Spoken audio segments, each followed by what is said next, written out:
here we will discuss in detail about the nitrogen cycle.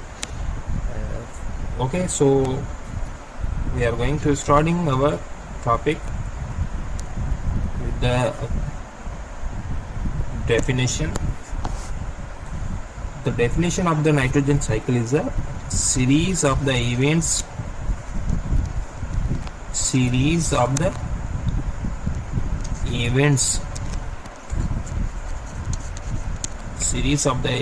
in which atmospheric nitrogen circulates from atmosphere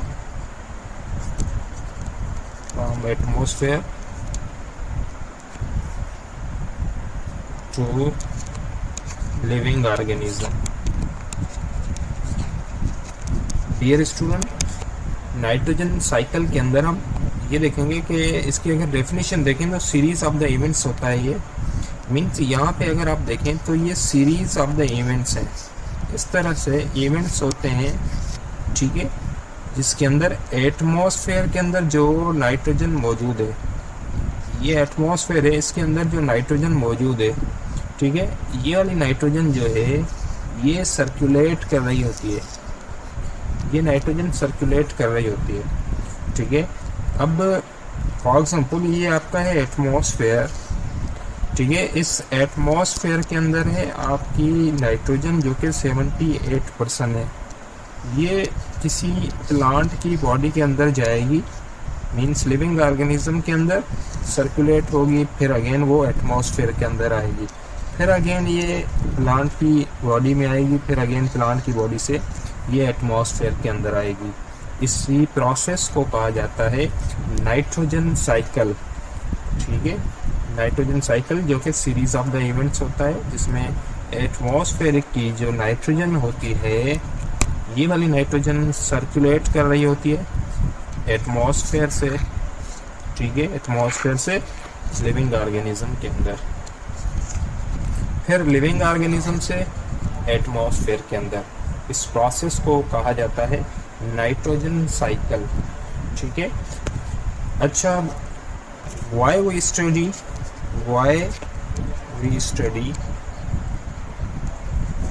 nitrogen cycle. हम nitrogen cycle को study क्यों करते हैं? Why it is important nitrogen cycle हमारे लिए इतना important क्यों होता है और इसकी हम स्टडी क्यों करते हैं? इसके बारे में और भी डिस्कस करेंगे कि ये क्यों इतना इम्पोर्टेंट होता है और इसकी स्टडी क्यों की जाती है। सबसे पहले अगर हम देखें, we discuss about nitrogen cycle because इसलिए करते हैं क्योंकि जो भी लिविंग ऑर्गेनिजम्स हैं उनके अंदर जो राइबोन्यूक्लिक एसिड होता है या जो डीऑक्सी राइबोन्यूक्लिक एसिड होता है, मींस आरएनए और डीएनए, ये जो लिविंग ऑर्गेनिजम्स के अंदर होता है, जो भी लिविंग ऑर्गेनिजम्स हैं उनके अंदर जो डीएनए और आरएनए होता है वो बना हुआ होता है, मींस आरएनए और DNA is made up of nitrogen. ये नाइट्रोजन से बने हुए होते हैं, ठीक है। नाइट्रोजन से किस तरह से बने हुए हैं, अगर यहाँ पे मैं एक डायग्राम बना दूँ तो उससे आपको पता चल जाएगा। ये देखिए आपका डीएनए है, इस तरह से डीएनए होता है और इस डीएनए के अंदर नाइट्रोजन बेसिस पाए जाते हैं। यहाँ पे नाइट्रोजन बेसिस होते हैं। फॉर एग्जाम्पल यहाँ पे एडेनाइन है तो इस एडेनाइन के सामने यहाँ पे थाइमीन का स्ट्रक्चर होगा, ठीक है। तो यहाँ पे हमने बनाया थाइमीन, देयर इज थाइमीन, ठीक है। इनके बीच में बॉन्डिंग होगी, यहाँ पे हम बॉन्डिंग, ये बीच में bonding.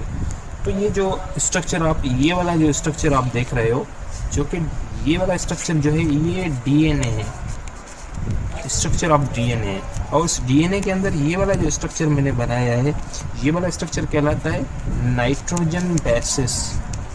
This is a nitrogen bases. Means DNA के अंदर जो नाइट्रोजन बेसिस होते हैं, इन नाइट्रोजन बेसिस जो हैं ये मेडअप होते हैं नाइट्रोजन से। ठीक है, अब देखें अगर इसको हम निकालें, टी जो है इसको थायमीन कहते हैं, थायमीन बोला जाता है। ठीक है, और इसको ए जो लिखा हुआ है, इस ए को कहा जाता है एडेनाइन। सो जो एडेनाइन और थायमीन डीएनए के अंदर नाइट्रोजन बेसिस होते हैं, ये बने हुए होते हैं आपके नाइट्रोजन से। इसीलिए हम नाइट्रोजन की स्टडी करते हैं, और इसीलिए नाइट्रोजन हमारे लिए इम्पोर्टेंट होता है। ठीक है डियर स्टूडेंट्स, सो अगर हम नाइट्रोजन देखें, अगर इनका स्ट्रक्चर हम देखें, अगर आप एडेनाइन का स्ट्रक्चर देखेंगे, एडेनाइन तो अगर हम स्ट्रक्चर देखें तो इसकी अगर हम रिंग बनाएं, इसको ये जो है ये प्योरिन्स के अंदर आता है, प्योरिन कंपाउंड्स में आता है। अगर इसका मैं यहाँ पे स्ट्रक्चर बनाऊं, ये सी कार्बन है,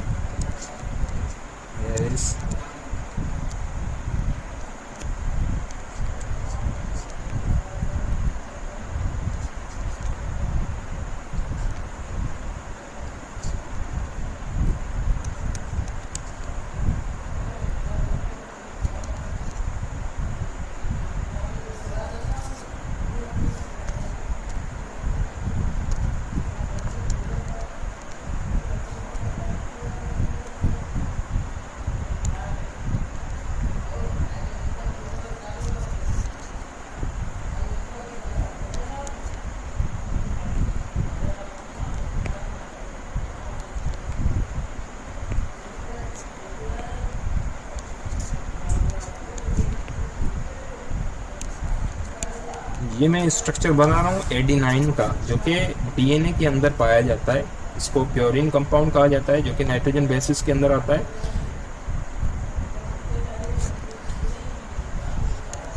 कंप्लीट हो गया है हमारा ये नाइट्रोजन बेसिस का जो स्ट्रक्चर हमने बनाया।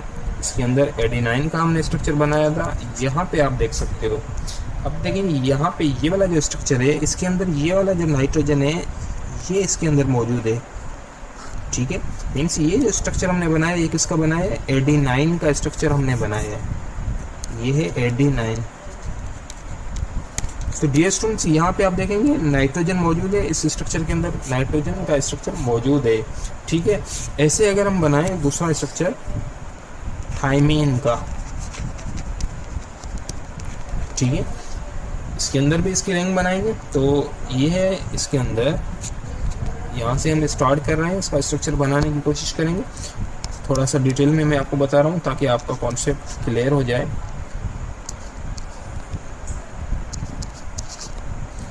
ये थायमीन का स्ट्रक्चर बना रहा हूँ, इसके अंदर भी आप देखेंगे तो आपको इसके अंदर भी नाइट्रोजन मिलेगा। तो मीन्स जो डीएनए आरएनए होता है वो इसी से बना हुआ होता है, तो उनके अंदर नाइट्रोजन मौजूद होता है। यहाँ पे हमने देखा कि इसके अंदर नाइट्रोजन मौजूद है। ये देखो यहाँ पे भी नाइट्रोजन मौजूद है।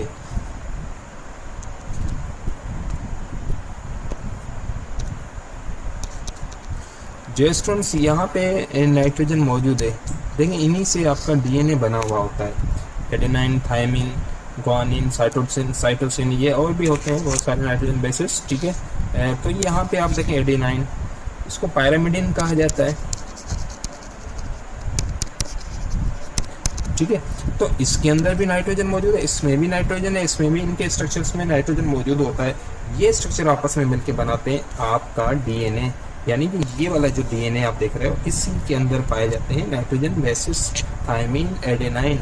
सो डीएनए आपका आरएनए ये बने हुए होते हैं नाइट्रोजन से, इसीलिए हम इस नाइट्रोजन की स्टडी करते हैं। डियर स्टूडेंट्स, आगे हम देखेंगे, उम्मीद है कि आपका कॉन्सेप्ट क्लियर होता जा रहा है कि हम आज आपको पता चल गया होगा कि हम नाइट्रोजन की स्टडी क्यों करते हैं, नाइट्रोजन साइकिल किस लिए हम डिस्कस करते हैं। आज तक आपने जो नाइट्रोजन पढ़ा है इसकी बहुत सारी वजूहत हैं जिसकी वजह से हम डिस्कस करते हैं। सेकेंड, अगर इसका देखें स्ट्रक्चर, आपने सुना होगा प्रोटीन के बारे में, बायोमॉलिक्यूल्स के अंदर आपने पढ़ा होगा प्रोटीन। ये जो प्रोटीन का स्ट्रक्चर होता है ये कॉम्प्लेक्स स्ट्रक्चर होता है, ठीक है, मैक्रोमॉलिक्यूल कहलाता है। अगर ये आप प्रोटीन का स्ट्रक्चर बनाएं तो प्रोटीन का स्ट्रक्चर इस तरह से बना हुआ होता है।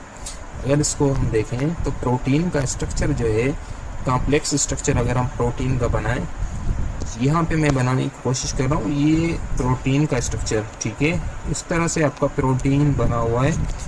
ये देखें मैंने इस तरह से स्ट्रक्चर बनाए हैं। अब इनके बीच में यहाँ पे मैं बॉन्डिंग करूँगा, ये बॉन्डिंग मैंने कर दी, ये इसके बीच में बॉन्डिंग मौजूद है। अब देखें ये वाला जो स्ट्रक्चर, एक जो आपको बॉल लाइक स्ट्रक्चर नज़र आ रहा है, ये है अमाइनो एसिड, ये सेकंड अमाइनो एसिड है, ये थर्ड अमाइनो एसिड है। अमाइनो एसिड्स की बहुत सारी टाइप्स होती हैं, ये फोर्थ अमाइनो एसिड्स हैं। अमाइनो एसिड्स तो बहुत सारे होंगे, मैंने जस्ट आपको समझाने के लिए सिंपल नॉर्मल स्ट्रक्चर बनाया है। तो देखें अमाइनो एसिड 1 2 3 4 बहुत सारे होंगे, ठीक है। यहाँ पे 4 अमाइनो एसिड्स आपस में मिले हैं, ये एक अमाइनो एसिड था, ये दूसरा था, ये तीसरा था, ये चौथा अमाइनो एसिड था, ठीक है, 4 अमाइनो एसिड। तो मीन्स जो आपके अमाइनो एसिड्स होते हैं ये आपस में मिलके बनाते हैं प्रोटीन को। ये देखिए अमाइनो एसिड से इनको मैं जोड़ूंगा तो आपका ये कंप्लीट प्रोटीन बन गया। ये मैंने एक प्रोटीन बनाया है और ये मैंने सेकंड प्रोटीन बनाया है, प्रोटीन, ठीक है। यहाँ पे 2 प्रोटीन बनाए हमने, 1 और 2। अगर मैं आपसे पूछूं तो प्रोटीन जो है इसका स्मॉल यूनिट क्या होता है, इसका स्मॉल यूनिट क्या होता है, या मैं कहूँ इनका मोनोमर क्या होता है। जो आपके प्रोटीन्स होते हैं उनका मोनोमर क्या होता है, वो किससे बने होते हैं, जैसे एक दीवार ईंट से बनी हुई होती है, ऐसे ही जो आपके प्रोटीन होते हैं वो मोनोमर्स से बने होते हैं। वो मोनोमर्स इनका क्या होता है, अमाइनो एसिड होता है। अमाइनो एसिड से ही प्रोटीन बनते हैं, ठीक है। प्रोटीन का स्ट्रक्चर किससे बनता है, अमाइनो एसिड से। मीन्स ये प्रोटीन है तो ये प्रोटीन बना हुआ है इस अमाइनो एसिड से, ठीक है। सो अमाइनो एसिड्स का अगर हम स्ट्रक्चर देखें नाइट्रोजन के हिसाब से, क्योंकि हमें समझना है कि नाइट्रोजन की स्टडी हम क्यों कर रहे हैं। यहाँ पे मैं स्ट्रक्चर बनाऊंगा, यहाँ पे आप देखें ये वाला स्ट्रक्चर, ये आपका कार्बन और ये कंप्लीट अमाइनो एसिड का हम स्ट्रक्चर बना रहे हैं, हाइड्रोजन और रेडिकल। अब देखें ये मैंने एक अमाइनो एसिड का स्ट्रक्चर बनाया है, केमिकल स्ट्रक्चर इसका। तो इसके अंदर भी आप देखेंगे यहाँ पे मौजूद है आपका नाइट्रोजन है, इस नाइट्रोजन, ये नाइट्रोजन मौजूद है। मीन्स ये नाइट्रोजन जो है ये आपका अमाइनो एसिड, ये नाइट्रोजन है, ये नाइट्रोजन किसको बनाता है, ये नाइट्रोजन बनाता है अमाइनो एसिड को। अमाइनो एसिड किससे बने हैं, अमाइनो एसिड नाइट्रोजन से बनते हैं। और अमाइनो एसिड किसको बनाता है, प्रोटीन को बनाता है। इसीलिए डियर स्टूडेंट हम नाइट्रोजन साइकिल की स्टडी करते हैं, नाइट्रोजन के बारे में डिस्कस करते हैं, क्योंकि हमारे बॉडी के अंदर ये जो प्रोटीन है ये मौजूद होता है, इसकी ज़रूरत होती है। ये बिल्डिंग ब्लॉक होता है बॉडी का, बिल्डिंग ब्लॉक होता है, हमारी बॉडी इसी प्रोटीन से बनती है, ठीक है। बिल्डिंग ब्लॉक ये होता है हमारी बॉडी का, लिविंग ऑर्गेनिजम्स का, इसीलिए हम इसकी स्टडी करते हैं, ये हमारी मजबूरी है, समझें, ठीक है डियर स्टूडेंट्स। अगर एक और मैं आपको चीज़ बता दूं कि हम इसकी स्टडी किस लिए करते हैं। आपने सुना होगा क्लोरोफिल, क्लोरोफिल, क्लोरोफिल मॉलिक्यूल आपने सुना होगा, ठीक है। क्लोरोप्लास्ट के अंदर मौजूद होता है, ये किसके अंदर मौजूद होता है, क्लोरोप्लास्ट में होता है, ठीक है, ये ऑर्गेनिल है, जबकि ये इसका क्लोरोफिल होता है।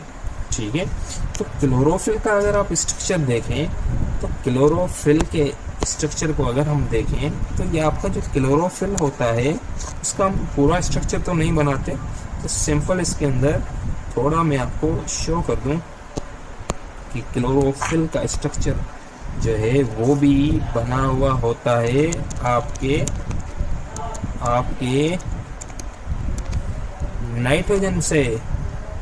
नाइट्रोजन से बना हुआ होता है डियर स्टूडेंट। इसमें देखो नाइट्रोजन मौजूद है, ये देखें नाइट्रोजन मौजूद है।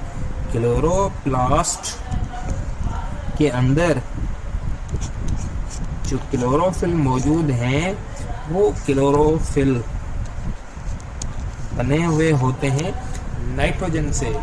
तो ये स्ट्रक्चर इसका और भी कंप्लीट है, मैंने जस्ट सिंपल आपको समझाने के लिए बनाया है क्योंकि इसका स्ट्रक्चर बहुत बड़ा है। ये है स्ट्रक्चर ऑफ क्लोरोफिल। ठीक है, क्लोरोफिल है लाइक। तो अब देखें क्लोरोफिल के अंदर भी मौजूद है आपका नाइट्रोजन, यहाँ पे पूरे स्ट्रक्चर के अंदर नाइट्रोजन मौजूद होता है। ये स्टूडेंट इसीलिए हम नाइट्रोजन की स्टडी करते हैं क्योंकि हमारे क्लोरोफिल इसी से बने होते हैं, हमारे अमीनो एसिड्स इसी से बने होते हैं, प्रोटीन बने होते हैं, हमारा डीएनए जो है इसके अंदर जेनेटिक इंफॉर्मेशन हमारी होती है, प्लांट्स के अंदर आरएनए वगैरह जो हैं ये सारे बने हुए होते हैं नाइट्रोजन से। इसीलिए हम मजबूरी है हमारी और हम इसकी स्टडी करते हैं, इसीलिए इसकी स्टडी करते हैं क्योंकि बहुत इम्पोर्टेंट है। ठीक है स्टूडेंट्स, अगर हम देखें कि ये नाइट्रोजन होती कहाँ पर है, ये नाइट्रोजन कहाँ पे मौजूद होती है। आपने सुना होगा एटमॉस्फेयर के बारे में तो अच्छा खासा आपने सुना होगा। हमारी जो सराउंडिंग है जिसके अंदर मिक्सचर ऑफ द गैसेस होती है, क्या होती है, मिक्सचर ऑफ गैसेस जो है, ठीक है, प्लस में जो वेपर्स होते हैं, mixture of gases plus vapours, ये मिलके दोनों बनाते हैं आपका एटमॉस्फेयर बनाते हैं। ठीक है, अब ये एटमॉस्फेयर बना हुआ है मिक्सचर ऑफ गैसेस से प्लस वेपर्स, हवा के अंदर होते हैं वेपर्स। जब बरसात होती है, बरसात के बाद आपने देखा होगा हवा के अंदर मॉइस्चर होता है, वही वेपर्स होते हैं, ह्यूमिडिटी जो होती है, प्लस में मिक्सचर ऑफ गैसेस कहलाता है एटमॉस्फेयर। यानी कि जो एटमॉस्फेयर होता है, atmosphere is a mixture of gases. So nitrogen जो है, लाजिम बात है, नाइट्रोजन डियर स्टूडेंट्स वो भी आपके एटमॉस्फेयर के अंदर ही मौजूद होती है। कितनी मौजूद होती है, 78% जो नाइट्रोजन है वो आपके एटमॉस्फेयर के अंदर मौजूद है। ठीक है, अगर हम देखें तो नाइट्रोजन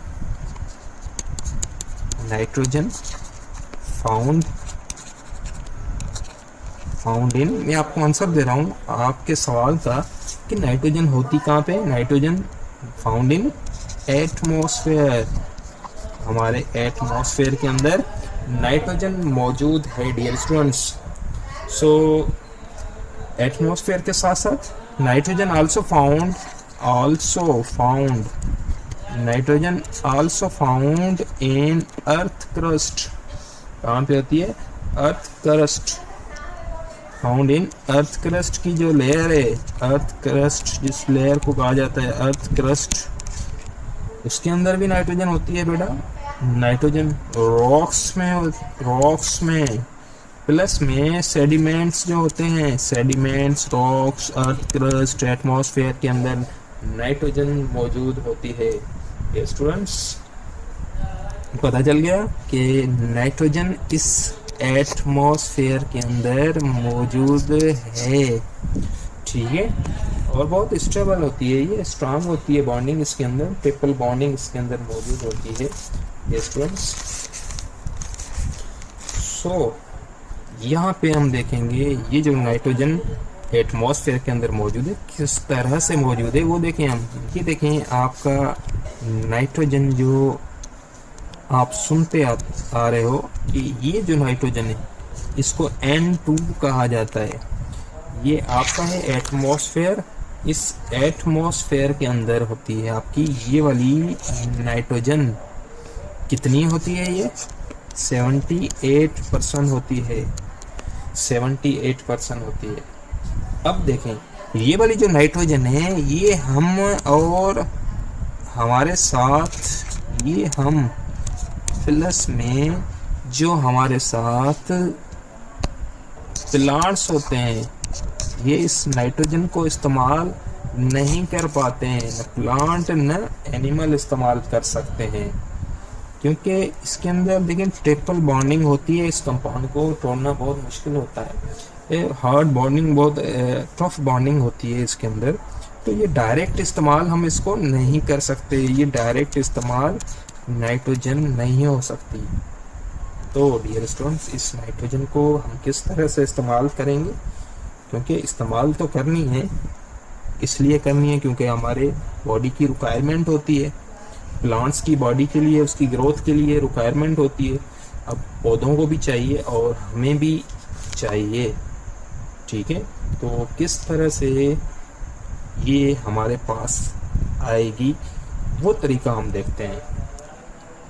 ठीक है डियर स्टूडेंट्स, अब देखेंगे हम ये है आपका नाइट्रोजन जो एटमॉस्फेयर के अंदर मौजूद है। इस नाइट्रोजन को हम लेके आए यहाँ पर और ये है सॉइल। ये क्या है? ये है डियर स्टूडेंट्स सॉइल। ठीक है, इस सॉइल के अंदर नीचे हम बना देते हैं पानी, वाटर। ये देखें वाटर मौजूद है सॉइल के नीचे, अंदर मौजूद है वाटर। वाटर मौजूद है। स्टूडेंट्स अब देखें एटमॉस्फेयर से लेके आनी, यहाँ पे हेडिंग दे देता हूँ मैं ताकि आपको जहन में रहे कि ये है सॉइल आपका, ये है आपका वाटर, ये है आपका एटमॉस्फेयर, ये है आपका एटमॉस्फेयर। इसके अंदर 78% नाइट्रोजन मौजूद है, पर हमारे काम की नहीं है, हम इस्तेमाल नहीं कर सकते इसको। तो हम क्या करेंगे, इसको यूटिलाइज करेंगे। यूटिलाइज करने के लिए एक प्रोसेस होता है, इस प्रोसेस को कहा जाता है नाइट्रोजन फिक्सेशन। इसको कहा जाता है नाइट्रोजन फिक्सेशन। मीन्स एक ऐसा प्रोसेस है जिससे एटमॉस्फेयर की नाइट्रोजन हमारे जो सॉइल होती है उसके साथ फिक्स हो जाती है।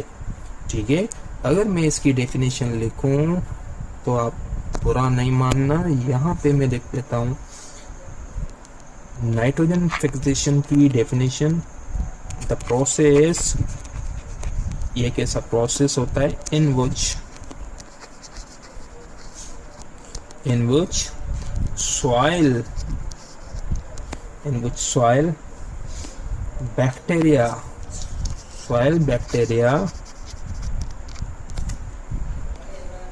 convert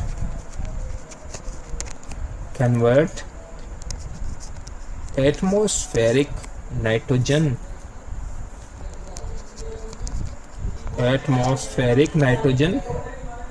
into ammonia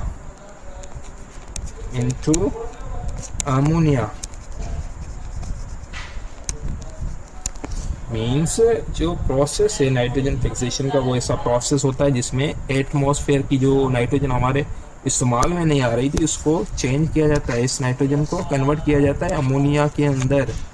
मीन्स इससे ये फॉर्म चेंज होगा। मीन्स ये वाला जो नाइट्रोजन है इसको हम इस्तेमाल डायरेक्ट नहीं कर सकते, तो इसके लिए प्रोसेस किया जाता है नाइट्रोजन फिक्सेशन का। ये वाला नाइट्रोजन जो है चेंज हो जाता है इसके अंदर NH3 के अंदर, अमोनिया के अंदर, सॉइल के साथ मिक्स हो जाएगा। तो मीन्स ऐसा प्रोसेस है जिसमें ये वाला जो नाइट्रोजन एटमॉस्फेयर के अंदर मौजूद है ये फिक्स हो जाता है सॉइल के अंदर NH3 की फॉर्म में। NH3 की फॉर्म में किस में आ गया, सॉइल में, एटमॉस्फेयर से सॉइल के अंदर नाइट्रोजन आ गया, इसकी फॉर्म चेंज हो गई। ठीक है, अब ये किस तरह से होती है फॉर्म चेंज, क्या ऑटोमेटिकली ऐसे ही हो जाएगा? नहीं बेटा, ये किस तरह से होता है प्रोसेस, ये प्रोसेस करने के बहुत सारे तरीके होते हैं। जैसे कि अगर आप देखें, जब बरसात होती है, उस बरसात के बाद लाइटिंग होती है, लाइटनिंग होती है। ठीक है, लाइटनिंग, उस लाइटनिंग की वजह से नाइट्रोजन फिक्सेशन का प्रोसेस होता है। एटमॉस्फेयर की नाइट्रोजन कन्वर्ट हो जाती है, अपनी फॉर्म चेंज कर देती है इस लाइटिंग की वजह से। ठीक है, इस अगर यूवी लाइट की वजह से भी आपकी नाइट्रोजन एटमॉस्फेयर की चेंज हो जाती है सॉइल के अंदर NH3 की फॉर्म में। ठीक है, प्लस में यही प्रोसेस आपका जो है यूवी लाइट के साथ साथ फायर्स, आग जलाने से भी नाइट्रोजन फिक्सेशन हो जाती है। ठीक है, या इंडस्ट्रियल कंबशन प्रोसेस आपने पढ़े होंगे, इंडस्ट्रियल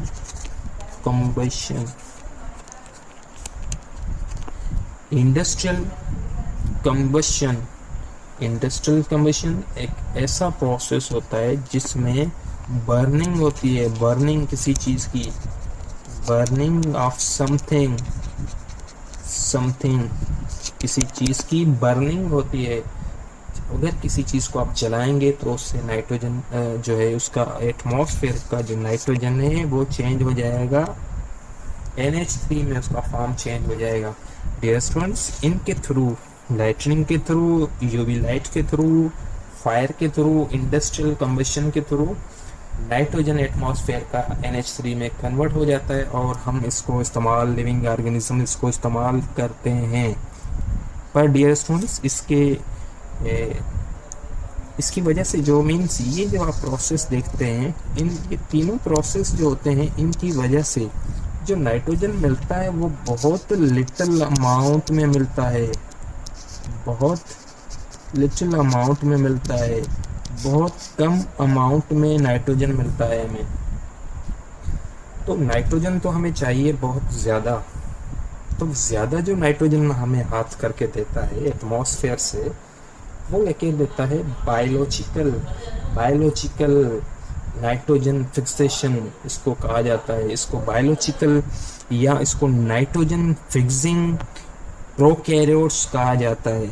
यहाँ इसके अंदर क्या आएंगे, नाइट्रोजन, यहाँ पे मैं लिख देता हूँ डियर स्टूडेंट्स, मीन्स ये जो एटमॉस्फेयर का नाइट्रोजन कन्वर्ट किया जाता है, ये बहुत इंपॉर्टेंट पॉइंट है आपके लिए। जो ज़्यादा नाइट्रोजन हमें हाथ करके देता है वो कौन करके देता है, ये करके देता है आपको, इसको कहा जाता है नाइट्रोजन फिक्सिंग,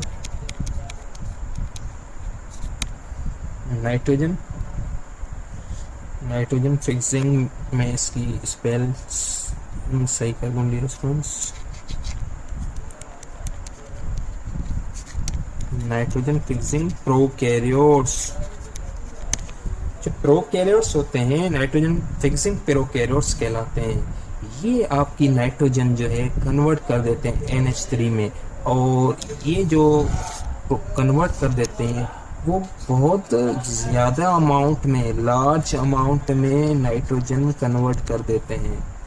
मीन्स ये जो कन्वर्ट हो रही है नाइट्रोजन एटमॉस्फेयर की, ठीक है, NH3 के अंदर ये जो कन्वर्ट हो रही है, ये कौन करता है, ये करते हैं प्रोकैरियोट्स, नाइट्रोजन फिक्सिंग प्रोकैरियोट्स इनको कहा जाता है। ठीक है, ये करके देते हैं। इस वजह से नाइट्रोजन हमारे पास ज़्यादा आ जाती है, हमें मिल जाती है। ठीक है, लार्ज अमाउंट में। इनको कहा जाता है बायोलॉजिकल इनको बायोलॉजिकल नाइट्रोजन फिक्सेशन कहा जाता है, बायोलॉजिकल नाइट्रोजन फिक्सेशन कहा जाता है।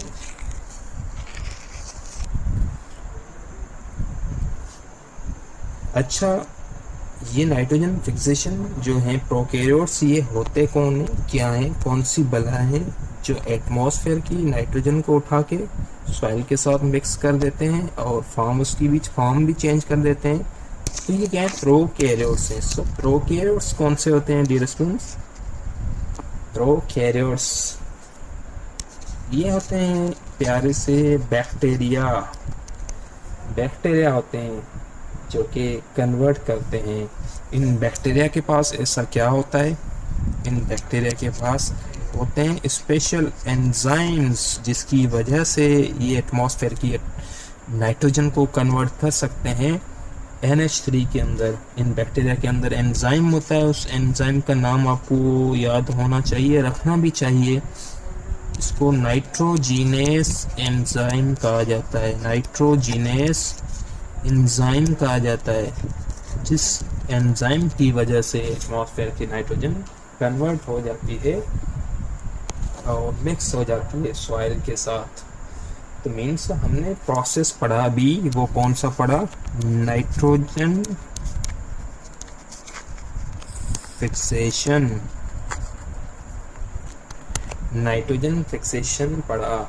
इस नाइट्रोजन फिक्सेशन के अंदर हमने क्या देखा, इसके अंदर हमने डियर स्टूडेंट्स ये देखा कि आपकी N2 जो है कन्वर्ट हो रही है NH3 के अंदर, और इसको कन्वर्ट करने वाला जो है वो बैक्टीरिया होता है जो ज़्यादा अमाउंट में करके देता है, क्योंकि इसके अंदर एंजाइम होता है नाइट्रोजीनेज एंजाइम।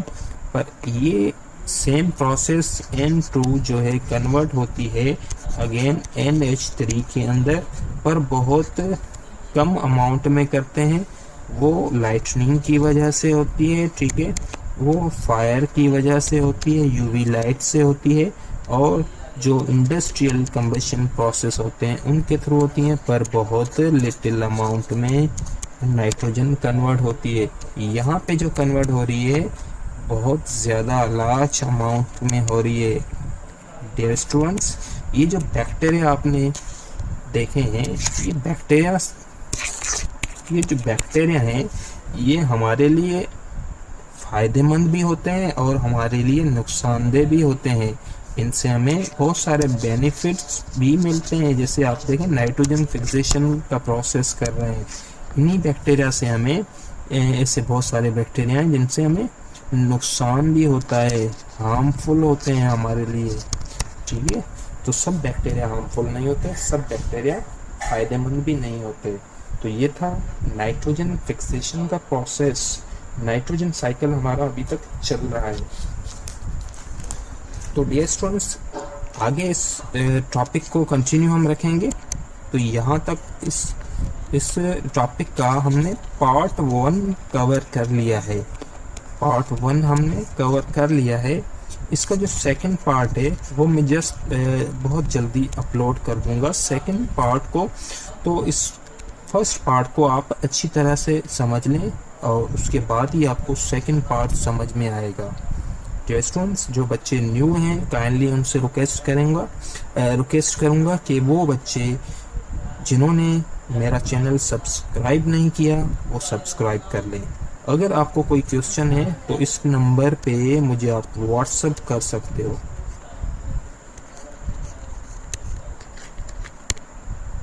Thank you.